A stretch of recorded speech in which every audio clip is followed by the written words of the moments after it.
in many circumstances, sticking to the old, tried and true traditional ways of doing things is more adaptive than, experimenting with new forms of family. So April 4, 2023, Dennis says, I know from years of experience with homeschooled kids that overwhelmingly they turn out happier, finer, kinder, and more intelligent.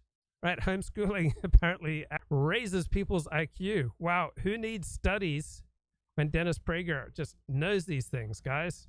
He's just able to apply his galaxy brain, and you don't need those doggone pesky academic studies, right? You can just get it from Dennis. In 2010, he says, I wanted the answers when I was a kid. I wasn't given them. What is the Jewish role in the world? In 14 years in yeshiva, I never learned the Jewish role in the world. So Dennis was thinking about the big issues. He was just, way too smart, way too intelligent for his peers. Like his teachers, his rabbis, they just couldn't give him the answers that this galaxy brain needed. April 5 this year, Dennis says, the great lack in young Americans' lives is religion. It is the direct cause, not only cause of all the depression and lost sense of identity. So supposedly American youth have astronomical rates right now of depression and loss of identity. Okay, so if that's true, I suspect that Japanese and European youth don't suffer from the same amount of depression and loss of identity that American youth are said to suffer from, despite the Japanese and the Europeans being much, much, much more secular than American youth. So I don't believe that the lack of religion is the direct cause of the depression and loss of identity in American youth. I don't think it's the number one cause. March 27 this year, right? Dennis Prager, who is not mystical, all right, who can read Hebrew. I've never heard any other Jew who is not mystical and can read Hebrew say the following. I've come to entertain the possibility of a devil. It has been so diabolic what I've experienced the past 3 years. It is hard to explain on rational grounds the madness that has taken over. Right? So to hear it, an intellectual, smart, non-mystical Jew who can read Hebrew entertain the idea of a devil, that devil is causing most of our problems today, is about as un-Jewish as belief in the divinity of Jesus of Nazareth. I mean, just, you don't know how bizarre sounding that is from someone who can read the Torah.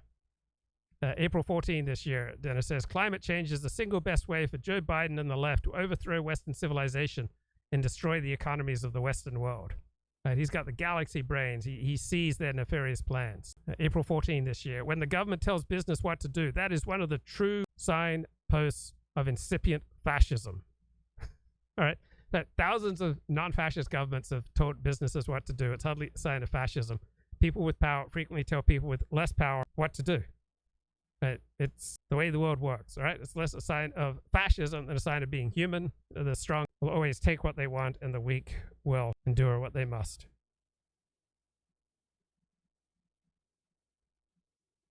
Luke is too innocent to know that bottle blondes are out there in the wild. A waitress I know even dyes her eyebrows, or to get the golden look and a glance from Luke Ford types. Prediction, cute blonde Julie Hartman leaves Dennis, and we stop getting Dennis clips played on the 40 show there. Okay, Dennis says December 19. The left has been working to destroy this country for centuries. They're not working to destroy this country. They are following their experience of reality and following their own genetically imprinted and early childhood experiences to try to make America better from their perspective, all right? Different people experience reality differently. Different people have different gifts. Different people have different forms of childhood imprinting. And so that's why people come to the perspectives that they do. December 6th, Dennis says, big lies inevitably lead to violence and can even destroy civilizations. Well, every civilization is absolutely filled with big lies. I'm skeptical of that claim. July 14, 2017, the news media in the West pose a far greater danger to Western civilization than Russia does. Really? I mean, Russia's got nuclear weapons, right? Russia can launch nuclear weapons at us. Compared to the New York Times, I would say that Russia poses more of a danger. January 30th, Dennis says, I think meat is the healthiest food there is. I got that from Jordan Peterson. He's getting his health food advice from Jordan Peterson. So in general, I'm struck by the awe that the ignorant frequently display towards Dennis Prager and the lack of awe shown to him by those who actually know something. And I agree with what Paul Gottfried said January 28, 2020. I think Dennis Prager is an intellectual vulgarian of a kind I've rarely encountered in this world. He said such ridiculous things about history, fascism, democracy, and so forth. It is hard for me to bestow any respect on his intellectual accomplishments. And Paul Gottfried wrote December 17, 2017, right-wing celebrities play fast and loose with history. Forget Trump. Jonah Goldberg, Dennis Prager, Dinesh D'Souza muddle facts to sell books all the time. Godfrey notes one of the most ludicrous examples of the conservative movement's recent attempt at being sophisticated was an exchange of equally uninformed views by talk show host Dennis Prager and Dinesh D'Souza on the subject of the fascist worldview. The question was whether one could prove that fascism was a leftist ideology by examining the thought of Mussolini's court philosopher Giovanni Gentile. Gentile defined the fascist idea while serving as Minister of Education in fascist Italy. He was one of the greatest philosophers of the 20th century. It'd be hard to summarize Gentile's thought in a few pithy sentences, and not surprisingly, Canadian historian of philosophy H.S. Harris devotes a book of many hundreds of pages trying to explain his complex philosophical speculation. Hey, that's no big deal for such priests of the GOP church as Prager and D'Souza.